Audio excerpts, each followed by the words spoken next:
Thu Thủy xin kính chào quý vị khán giả. Quý vị đang quay trở lại với bản tin quốc tế sáng trên kênh FBNC. Bản tin hôm nay ngày 31 tháng 7 sẽ gồm những thông tin nổi bật sau đây. Liên tiếp 2 ngày trong tuần, Đài Loan nhận thông điệp răn đe lần thứ 14 trong tháng từ chiến cơ Trung Quốc. Thế nhưng những trận cuồng phong mà Trung Quốc khuấy đảo bằng hàng loạt các cuộc tập trận đổ bộ chiếm đảo, bắn đạn thật hay áp sát chiến cơ có vẻ như vẫn không khiến cho Đài Loan hòa bình chấp nhận chính sách một Trung Quốc, càng không khiến đẩy lùi được Mỹ rời khỏi lằn ranh đỏ. Thậm chí Mỹ, Nhật, Đài Loan vừa lần đầu tổ chức đối thoại chiến lược ba bên. Trung Quốc cũng tố cáo Mỹ đang tạo vở kịch chính trị khi hậu thuẫn Đài Loan trở lại các cuộc ngoại giao trên trường quốc tế như Đại hội đồng Y tế Thế giới WHA. Ở động thái ngược lại, Mỹ tố Trung Quốc kích động công chúng áp bức các nhà báo nước ngoài. Song song đó, trong lúc mâu thuẫn với Trung Quốc gia tăng lên đỉnh điểm, Mỹ liền tranh thủ tạo mối thân giao với các quốc gia châu Á. Mỹ và Indonesia tổ chức tập trận phòng thủ. Mỹ nhắc Philippines về tầm quan trọng của việc kề vai sát cánh. Những thông tin đáng chú ý khác trên chiến trường thế giới, đối thoại Nga-Mỹ về Afghanistan tiến triển tích cực. Nga và Liban xúc tiến đối thoại chính trị. Hàng nghìn người Guatemala biểu tình đòi tổng thống từ chức. Tổng thống Biden sẽ tặng 100 đô la Mỹ cho người đi tiêm vaccine lần đầu. Tất cả sẽ có trong bản tin quốc tế sáng ngày 31 tháng 7 ngay sau đây. Những gì đã xảy ra ở Hồng Kông không bao giờ được xảy ra ở Đài Loan. Đó là câu tuyên bố được cựu Thủ tướng Nhật Bản Shinzo Abe đưa ra khi làm cố vấn cho cuộc đối thoại chiến lược mới nhất giữa ba bên Mỹ, Nhật Bản và Đài Loan, diễn ra vào hôm 29 tháng 7 theo giờ địa phương. Xoay quanh cuộc đối thoại, các nhà lập pháp từ 3 khu vực đã gióng lên hồi chuông báo động về kế hoạch bành trướng của Trung Quốc ở khu vực Ấn Độ-Thái Bình Dương, đồng thời nhấn mạnh mối đe dọa ngày càng tăng cao của Trung Quốc đối với hòn đảo Đài Loan. Theo nguồn tin từ tờ Nikkei Asia, sự kiện này có tên đối thoại chiến lược ba bên với trọng tâm bàn luận về vấn đề an ninh chung và những động thái gần đây của Trung Quốc. Trong đó, ông Abe đặc biệt nhấn mạnh những chỉ trích về các hoạt động hàng hải của Trung Quốc trong bối cảnh Hải quân Trung Quốc mở rộng phạm vi bành trướng ở nhiều khu vực và tất cả đều nằm trong những chiến lược đầy toan tính. Tôi nhận thấy những nỗ lực đơn phương nhằm thay đổi hiện trạng ở Biển Đông và Biển Hoa Đông là có liên quan với nhau. Ngoài ra, cựu Thủ tướng Abe còn kêu gọi Mỹ và Đài Loan tham gia Hiệp định Đối tác Toàn diện và Tiến bộ Xuyên Thái Bình Dương CPTPP để thúc đẩy hợp tác kinh tế chặt chẽ hơn giữa Mỹ, Nhật, Đài. Cá nhân ông cũng bày tỏ quan điểm ủng hộ Đài Loan gia nhập Tổ chức Y tế Thế giới WHO với tư cách quan sát viên và hy vọng chính quyền Bắc Kinh chấp nhận sự tham gia này với tinh thần cởi mở. Kết thúc buổi hội đàm, Bộ trưởng Quốc phòng Nhật Bản Nobuo Kishi đã gửi một thông điệp nói rằng ông hy vọng về một cuộc đối thoại tuyệt vời sẽ tiếp tục trong trung và dài hạn. Về phía Hoa Kỳ, cựu đại sứ Mỹ tại Nhật Bản, ông Bill Hagerty đã tham gia và còn kêu gọi chính quyền của Tổng thống Dân chủ Joe Biden ký một thỏa thuận thương mại với Đài Loan. Ông Hagerty hoan nghênh những nỗ lực thúc đẩy một Ấn Độ Dương-Thái Bình Dương tự do và cởi mở để tăng cường trật tự khu vực. Không chỉ liên thủ với các nước công khai đẩy lùi các hành động của Bắc Kinh, Thượng viện Mỹ còn vừa thông qua một dự luật nhằm tăng cường hỗ trợ Đài Loan tham gia vào Đại hội đồng Y tế Thế giới WHA. Đứng trước những thế cờ phạm vào lằn ranh đỏ của Mỹ mà Trung Quốc đã nhiều lần nhắc lại, các chuyên gia từ Bắc Kinh đã tố cáo có lẽ nước cờ Hoa đang cố tạo ra một vở kịch chính trị. Ông Xin Qiang, Phó Giám đốc Trung tâm Nghiên cứu về Mỹ tại Đại học Phúc Đáng ở Thượng Hải nói rằng việc Hoa Kỳ hỗ trợ Đài Loan trở lại WHA không thực sự xuất phát từ mối quan tâm dành cho y tế của hòn đảo, mà thực chất là một toan tính chính trị sử dụng Đài Loan như một quân bài để kiềm chế và đàn áp Trung Quốc trước cộng đồng quốc tế. Ngày 29 tháng 7, phát ngôn viên Bộ Ngoại giao Trung Quốc Triệu Lập Kiên cũng khẳng định Đài Loan đang là vấn đề quan trọng và nhạy cảm nhất trong quan hệ Mỹ-Trung. Ông Triệu nhấn mạnh, dự luật mới của Nhà Trắng đã vi phạm nghiêm trọng nguyên tắc một Trung Quốc, 3 thông cáo chung Trung-Mỹ và nguyên tắc cơ bản trong các nghị quyết của Liên Hợp Quốc và WHA mà Trung Quốc đã kiên quyết phản đối trước đó. Ông lưu ý rằng, chính quyền Bắc Kinh luôn quan tâm đến vấn đề y tế của Đài Bắc và đã tạo điều kiện để hòn đảo tham gia vào các vấn đề y tế toàn cầu theo nguyên tắc một Trung Quốc. Do đó, Bắc Kinh kêu gọi Hoa Kỳ ngừng thúc đẩy dự luật và chấm dứt hành động gửi các tín hiệu sai trái tới những người ly khai ở Đài Loan, đồng thời yêu cầu Mỹ ngừng hỗ trợ chính quyền Đài Bắc mở rộng cái gọi là không gian quốc tế. Trước việc Đài Loan liên tục nhận được sự ủng hộ từ Liên minh các nước cũng như hòn đảo vẫn quyết liệt nâng cao tiềm lực, Trung Quốc đã phải lặp đi lặp lại sự cảnh báo của mình. Theo Taiwan News, một máy bay quân sự Trung Quốc đã tiếp tục tiến vào vùng nhận dạng phòng không ADIZ của Đài Loan vào chiều thứ Tư ngày 28 tháng 7, đánh dấu vụ xâm nhập thứ 14 trong tháng này. Theo cơ quan quốc phòng Đài Loan MND, một máy bay tác chiến chống tàu ngầm Y-8 của lực lượng không quân giải phóng nhân dân PLAAF đã bay vào góc Tây Nam ADIZ của Đài Loan. Đài Loan đáp trả bằng cách gửi máy bay, phát cảnh báo bằng sóng vô tuyến và triển khai hệ thống tên lửa phòng không để theo dõi chiếc máy bay. Tất cả các máy bay mà Bắc Kinh đưa vào vùng nhận dạng cho đến nay trong tháng này đều là máy bay phản lực cánh quạt Y-8 bay chậm và bao gồm 11 biến thể tác chiến chống ngầm, 5 tác chiến điện tử và một máy bay trinh sát. Kể từ tháng 9 năm ngoái, Bắc Kinh đã tăng cường chiến thuật vùng xám bằng cách thường xuyên đưa máy bay vào ADIZ của Đài Loan, với hầu hết các lần xuất hiện đều diễn ra ở góc Tây Nam. ADIZ là một khu vực mở rộng ra ngoài không gian của một quốc gia, nơi các kiểm soát viên không lưu yêu cầu máy bay đến phải đưa ra được thông tin nhận dạng. Còn chiến thuật vùng xám được định nghĩa là một nỗ lực hoặc một loạt các nỗ lực truyền tải thông điệp răn đe, lặp đi lặp lại như tầm ăn dâu, nhưng không dùng đến các hoạt động vũ lực gây hấn trực tiếp. Theo dữ liệu của MND, trong năm nay, máy bay Trung Quốc đã bị theo dõi trong ADIZ Đài Loan 10 lần vào tháng 6, 18 lần vào tháng 5, 22 lần vào tháng 4, 18 lần vào tháng 3, 17 lần vào tháng 2 và 27 lần vào tháng 1. Trở lại với Mỹ-Trung, những vấn đề khiến cho hai nước đối đầu có thể lấp đầy rất nhiều trang giấy trong thời gian gần đây. Trong một động thái mới nhất kéo dài danh sách này, chính quyền ông Biden đang bày tỏ lo ngại về hành vi quấy rối và đe dọa đối với các nhà báo nước ngoài tại Trung Quốc, nêu bật những khó khăn mà họ phải đối mặt khi hành nghề tại nền kinh tế lớn thứ hai thế giới. Người phát ngôn Bộ Ngoại giao Hoa Kỳ Ned Price trong một tuyên bố mới đây đã bày tỏ sự quan ngại về việc các nhà báo nước ngoài tại Trung Quốc nhận được những lời đe dọa và quấy rối. Các trường hợp được báo cáo là những nhà báo đưa tin về tình hình mưa lũ thảm khốc mới đây tại tỉnh Hà Nam, Trung Quốc. Ông Price cáo buộc điều này là do chính quyền Trung Quốc đã sử dụng các phương tiện truyền thông nhà nước để kích động tâm lý tiêu cực của công chúng dành cho các phương tiện truyền thông nước ngoài. Ông Price tuyên bố điều này trái ngược với những quy tắc hành nghề được các phương tiện truyền thông nước ngoài ủng hộ. Không chỉ một quan chức Mỹ lên tiếng, Ngoại trưởng Hoa Kỳ Antony Blinken cũng đã đăng tải nỗi lo của mình trên Twitter, nguyên văn rằng Hoa Kỳ quan ngại sâu sắc trước sự giám sát, sách nhiễu và đe dọa các nhà báo nước ngoài ở Trung Quốc ngày càng gia tăng. Chính quyền Trung Quốc có thể và phải có những động thái tốt hơn. Trước đó, Thứ trưởng Ngoại giao Wendy Sherman đã đưa ra mối quan ngại về vấn đề này trong cuộc đàm phán với các nhà ngoại giao Trung Quốc ở Thiên Tân hồi đầu tuần. Bà Sherman kêu gọi Bắc Kinh đảm bảo rằng các nhà báo vẫn an toàn và có thể đưa tin tự do. Đáp trả vấn đề này, phát ngôn viên Bộ Ngoại giao Trung Quốc Triệu Lập Kiên nói trong một báo cáo thường kỳ rằng quyền của các nhà báo nước ngoài hoạt động tại Trung Quốc được bảo vệ đầy đủ. Tuy nhiên, ông Triệu lại không đề cập đến những báo cáo thực tế về một số lời đe dọa và quấy rối dành cho những nhà báo nước ngoài tại nước mình. Thay vào đó, ông Triệu đã đanh thép chỉ trích đài BBC của Anh đưa tin giả về đợt mưa lũ lịch sử tại Hà Nam. Ông Triệu nói rằng bài viết bôi nhọ Trung Quốc và vi phạm đạo đức nghề nghiệp tại nước này. Do vậy, chính bài báo sẽ là nguyên nhân tạo ra sự thù địch.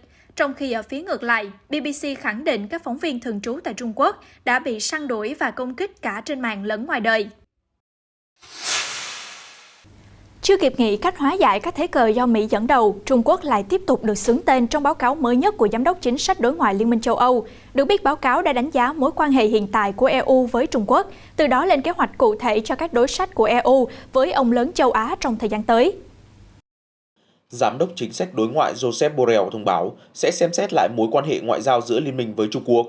Đây là lần thứ hai trong năm EU và ông Borrell đưa ra động thái này, dù trước đó Liên minh đã thống nhất sẽ không cần bổ sung các chiến lược ngoại giao với Bắc Kinh đã được thông qua cách đây 2 năm.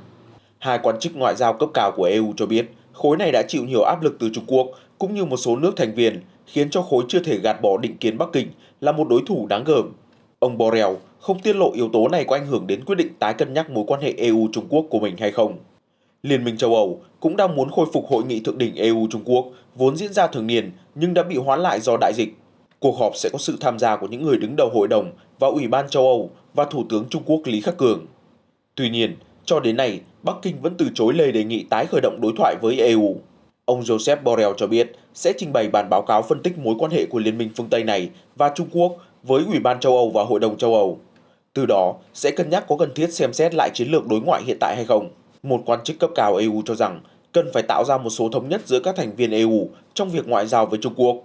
Trong khi một số nước như Đức, Pháp bắt đầu tạo dựng mối quan hệ song phương với Trung Quốc, thì các quốc gia khác như Litva lại không ngừng cáo buộc Bắc Kinh vi phạm nhân quyền và kêu gọi EU có lập trường cứng rắn hơn đối với Trung Quốc.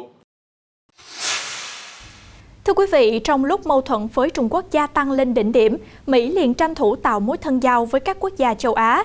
Theo tờ Nikkei Asia, quân đội Mỹ và Indonesia sẽ tiến hành cuộc tập trận chung vào đầu tháng 8 tới. Cuộc diễn tập với 4.500 quân nhân tham gia sẽ tập trung vào nhiệm vụ bảo vệ quốc đảo. Đây được xem là cuộc tập trận quân sự lớn nhất được tiến hành giữa hai nước từ trước đến nay.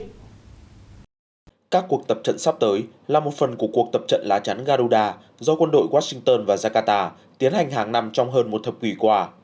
Theo kế hoạch, cuộc diễn tập sẽ kéo dài 2 tuần trên các đảo Sumatra và Sulawesi của Indonesia và đảo Kalimantan.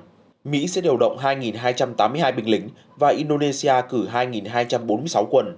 Các cuộc tập trận phòng thủ sẽ bao gồm hoạt động đổ bộ, kiểm tra kỹ năng tác chiến của lực lượng đặc biệt và các đơn vị đổ bộ đường không. Hiện lực lượng vũ trang của Mỹ và Indonesia cũng đang phối hợp tăng cường an ninh hàng hải. Hồi tháng 6, thủy quân lục chiến hai nước đã tiến hành một cuộc tập trận chung. Một cuộc tập trận tương tự giữa hai lực lượng dự kiến sẽ được tổ chức tại Hoa Kỳ vào cuối năm này. Tháng trước, hai nước đã bắt đầu xây dựng một trung tâm huấn luyện hàng hải chung ở thành phố Batam. Bên cạnh cuộc tập trận với Indonesia, Bộ trưởng Quốc phòng Mỹ Lloyd Austin cũng đang có chuyến thăm đến Philippines vào 2 ngày, bắt đầu từ 30 tháng 7. Kế hoạch của chuyến thăm lần này là nỗ lực củng cố mối quan hệ của Mỹ với Philippines, vốn đã bị đình trệ, một phần do tình trạng bấp bênh của thỏa thuận các lực lượng viếng thăm VFA giữa hai nước. Thỏa thuận VFA được ký kết từ năm 1998, quy định về việc luân chuyển hàng nghìn binh sĩ Mỹ đến và đi khỏi Philippines để tham gia tập trận, huấn luyện với quân đội Manila, từ đó tạo cơ sở pháp lý cho hiện diện quân sự tạm thời của Mỹ ở quốc gia Đông Nam Á này. Tuy vậy, vào tháng 2 2020, Tổng thống Philippines Rodrigo Duterte gửi thư cho chính phủ Mỹ thông báo việc sẽ đình chỉ VFA sau khi Hoa Kỳ từ chối cấp thị thực cho một thượng nghị sĩ Philippines là đồng minh của Tổng thống. Thế nhưng cho đến nay, lệnh đình chỉ của ông Duterte đã được hoãn lại 3 lần. Trong lần tuyên bố trì hoãn mới nhất, VFA đã bị treo thêm trong vòng 6 tháng để chính quyền ông Duterte có thêm thời gian cân nhắc mọi chính sách với Mỹ. Được biết, ông Austin đã có cuộc nói chuyện với Tổng thống Duterte trong lần gặp mới nhất này. Đối với Hoa Kỳ, việc có khả năng luân chuyển quân là điều quan trọng không chỉ đối với tuyến phòng thủ của Philippines, mà còn về mặt chiến lược khi chống lại hành vi ngày càng quyết đoán của Trung Quốc trong khu vực. Trong tháng này, Hoa Kỳ đã lặp lại cảnh báo với Trung Quốc rằng một cuộc tấn công vào các lực lượng vũ trang của Philippines ở Biển Đông sẽ kích hoạt Hiệp ước phòng thủ chung giữa Mỹ và Philippines năm 1951. Hôm 29 tháng 7, đặc phái viên của Tổng thống Nga về Afghanistan Zami Kabulov cho biết cuộc hội đàm giữa Moscow và Washington về tiến trình hòa bình ở Afghanistan đang tiến triển tích cực. Ông Kabulov khẳng định Nga và Mỹ có cùng mối quan tâm khi duy trì sự hiện diện ở Afghanistan. Trong đó, hai bên đều không muốn quốc gia Trung Á tiếp tục trở thành nơi trú ẩn cho chủ nghĩa khủng bố quốc tế. Điều đó sẽ làm ảnh hưởng nghiêm trọng đến người dân Afghanistan và cả các quốc gia lân cận.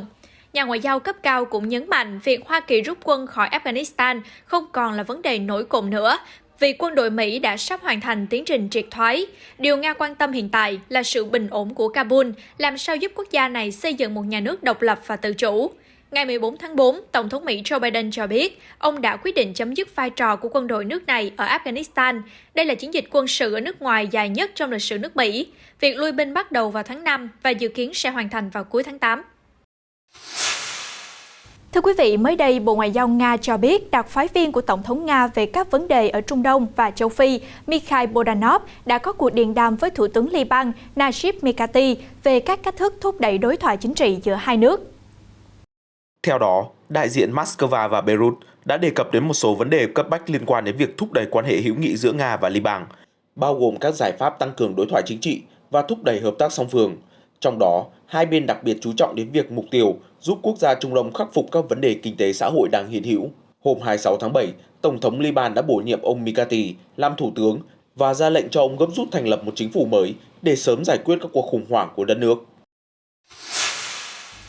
Chuyển sang một số thông tin đáng chú ý khác. Thưa quý vị, hôm 29 tháng 7, hàng nghìn người Guatemala đã xuống đường biểu tình, đốt lửa và phong tỏa các con đường để yêu cầu Tổng thống Alejandro Yamatei từ chức sau khi ông này sa thải một công tố viên chống tham nhũng nổi tiếng. Cuộc biểu tình diễn ra sau vụ công tố viên Juan Francisco Sandoval bị sa thải. Ông Sandoval từng là người đứng đầu văn phòng công tố viên đặc biệt, nơi tiếp nhận các cuộc điều tra từ Ủy ban quốc tế chống lại sự miễn trừng phạt nổi tiếng được Liên Hợp Quốc hậu thuẫn ở Guatemala. Tuần trước, Ông Sandoval cho biết đã bị Tổng trưởng lý Guatemala Maria Porras sa thải nhằm ngăn cản ông điều tra các vụ án tham nhũng có liên quan đến Tổng thống Gianmatei. Ngay sau đó, bà Porras cam kết mình hành động một cách minh bạch và cáo buộc ông Sandoval lạm dụng quyền lực, cố gắng truy tố những người có tư tưởng đối lập. Tổng thống Guatemala đã phủ nhận cáo buộc của vị công tố viên. Tại thành phố Guatemala, một đám đông hàng nghìn người đã diễu hành từ phủ tổng thống đến văn phòng tổng trưởng lý với những tấm biển ghi Gianmatei từ chức. Người biểu tình đốt lốp xe và tạt sơn lên lực lượng cảnh sát được triển khai để bảo vệ các tòa nhà chính phủ. Các cuộc biểu tình ở thủ đô cũng là một phần trong cuộc đình công do các giới chức địa phương, tổ chức xã hội và nhóm sinh viên khởi xướng để yêu cầu ông Gianmatei và bà Porras từ chức. Những người biểu tình cho rằng các nhà lãnh đạo đất nước đang tự bảo vệ mình và họ không thể trông mong điều gì từ một chính quyền như vậy. Lên án mạnh mẽ hành động sa thải công tố viên Sandoval, Nhà Trắng của Mỹ đã dừng một số hợp tác với Tổng trưởng lý Guatemala để gây áp lực buộc chính phủ quốc gia Trung Mỹ chấm dứt việc trừng phạt. Đặc phái viên Hoa Kỳ về tam giác Bắc Trung Mỹ Ricardo Zuniga cho rằng việc sa thải Sandoval đã đặt ra những câu hỏi nghiêm trọng về cam kết của Guatemala trong việc chống lại tham nhũng. Cùng chuyển sang những cập nhật mới nhất về diễn biến tình hình dịch Covid-19 trên thế giới. Trong một nỗ lực mới nhất của Tổng thống Mỹ Joe Biden nhằm thúc đẩy quá trình tiêm chủng vaccine phòng Covid-19, mỗi người dân đi tiêm sẽ nhận được 100 đô la Mỹ. Cụ thể, Bộ Tài chính Hoa Kỳ cho biết các chính quyền tiểu bang, địa phương trên lãnh thổ Hoa Kỳ nhận được một khoản ngân sách 350 tỷ đô la viện trợ cho chiến dịch đẩy lùi coronavirus để cung cấp khoản thanh toán 100 đô la cho mỗi người Mỹ mới được tiêm chủng. Chính quyền ông Biden còn đặt ra các quy định yêu cầu nhân viên chính phủ, nhân viên liên bang cung cấp giấy xác nhận hoàn thành tiêm chủng hoặc phải đối mặt với việc xét nghiệm thường xuyên khoảng 2 lần một tuần, đeo khẩu trang và hạn chế đi lại. Các biện pháp này là nỗ lực mới nhất của ông Biden nhằm thúc đẩy những người Mỹ đi tiêm vaccine vì biến thể Delta của coronavirus gia tăng trên toàn quốc, đặc biệt là lây nhiễm cho những người chưa được tiêm chủng. Những quy định mới của ông Biden có thể được các doanh nghiệp tư nhân làm theo để sớm đưa hoạt động sản xuất trở lại bình thường. Ở một diễn biến khác tại Indonesia, tâm trấn Covid-19 của châu Á với số ca nhiễm và tử vong kỷ lục trong tháng này, một nhóm nhỏ những người tình nguyện đã cùng đạp xe chạy việc vặt miễn phí cho người dân ở thành phố 3 triệu dân. Một thành viên trong nhóm tên là Araman Surya Amadya, 35 tuổi, đang cùng một tình nguyện viên khác dừng lại ở một hiệu thuốc để chọn mua vitamin cho một người nhiễm bệnh tự cách ly tại nhà. Anh Araman chia sẻ, anh đã bắt đầu công việc từ tháng 4 với hy vọng có thể san sẻ một chút khó khăn với những người không may nhiễm bệnh. Chỉ riêng ở thành phố Semarang, giới chức đã báo cáo hơn 79.000 trường hợp mắc và 5.800 trường hợp tử vong. Tổng số ca nhiễm cả nước đã vượt qua 3,2 triệu ca, trong đó có gần 87.000 ca tử vong. Araman cho biết rau thuốc hoặc vitamin là những yêu cầu phổ biến nhất mà anh phải nhận được qua WhatsApp hoặc Instagram. Điều khó khăn nhất là nhóm tình nguyện viên phải tìm cách tự bảo vệ mình trước nguy cơ lây nhiễm. Khi đối mặt với nguy cơ lây bệnh, anh Araman lạc quan cho rằng có thể với việc giúp đỡ cộng đồng như thế này sẽ phần nào giúp tôi tăng cường hệ miễn dịch của mình. Những thông tin vừa rồi cũng đã kết thúc bản tin quốc tế sáng ngày 31 tháng 7 trên kênh FBNC. Những thông tin mới nhất và nóng nhất xoay quanh các vấn đề chính trị, xã hội và đời sống trên toàn cầu sẽ có trong các bản tin quốc tế tiếp theo, phát sóng vào lúc 8 giờ sáng hàng ngày trên kênh FBNC. Thu Thủy xin chào tạm biệt và hẹn gặp lại.